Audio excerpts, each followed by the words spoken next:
All organisms are divided into two big groups, cellular and non-cellular organisms. Examples of cellular organisms are animals, plants, fungi, and bacteria. And non-cellular organisms are viruses, prions, and viroids. So non-cellular organisms consist only from molecules.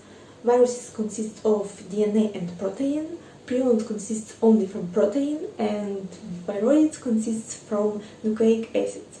And in our short video, we will completely concentrate on viruses because they are very interesting. They have a lot of different forms and they can have different nucleic acids. It can be DNA, RNA, and so on.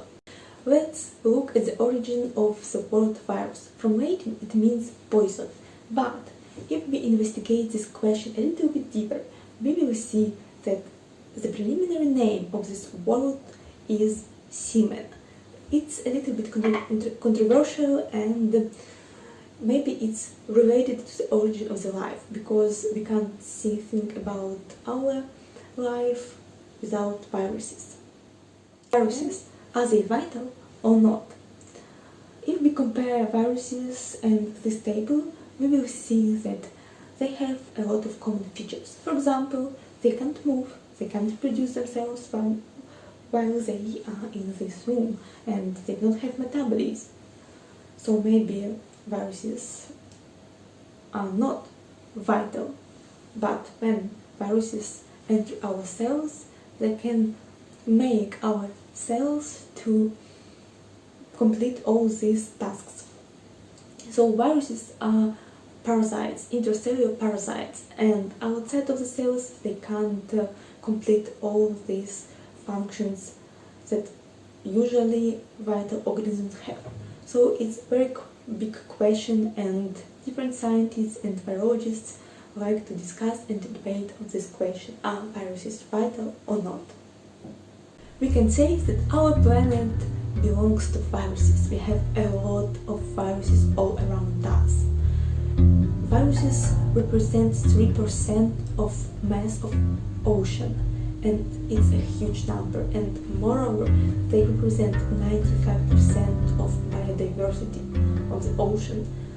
Scientists took samples of the water from different oceans and investigated the amount of DNA and RNA and mapped them to different species, and they figured out that 95% of it belongs to viruses. And our body, we have plenty of viruses on our surfaces inside our body, but those viruses are not harmful. That's why we even don't know that we have those viruses.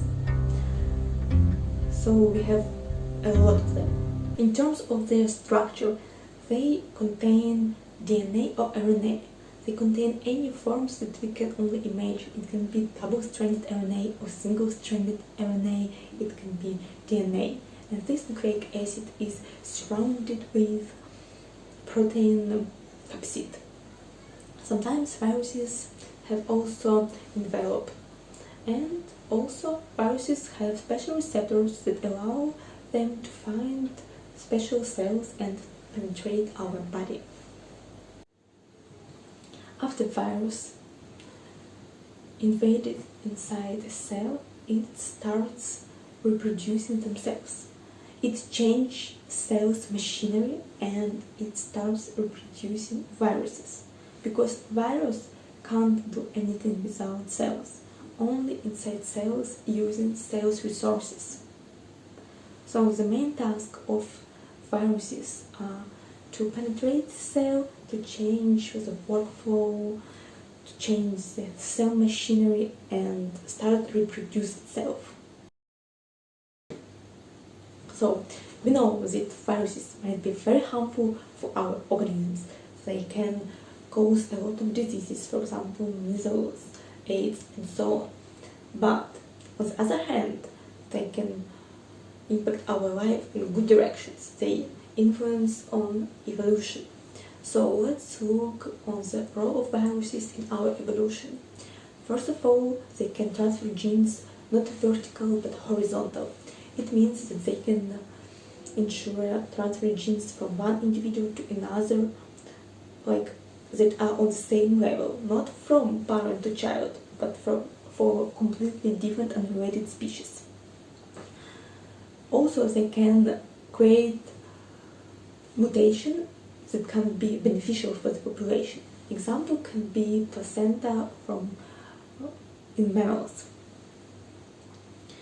It was just a virus that caused some kind of tumor in feminine organism, and it was so beneficial that it changed the evolution direction completely, and nowadays almost all mammals have placenta. And the third evolution function is regulation of number of individuals inside the population. They just can eliminate big individuals inside the population by causing different diseases. Some types of viruses can protect us from more harmful diseases. For example, scientists proved that some kinds of herpes viruses can protect us from bacterial diseases such as bubonic plague and other contagious diseases. Also, viruses are used in gene engineering. So, using viruses, scientists can transfer special sequencing of DNA inside bacteria, and to make this bacteria to produce some useful molecules, for example insulin, and people with diabetes will be able to use it. Viruses can be used in target delivery system of medicine, because we know that viruses can affect only specific types of cells, and that's why it's possible to attach medicine to this virus, and this virus will find this cell.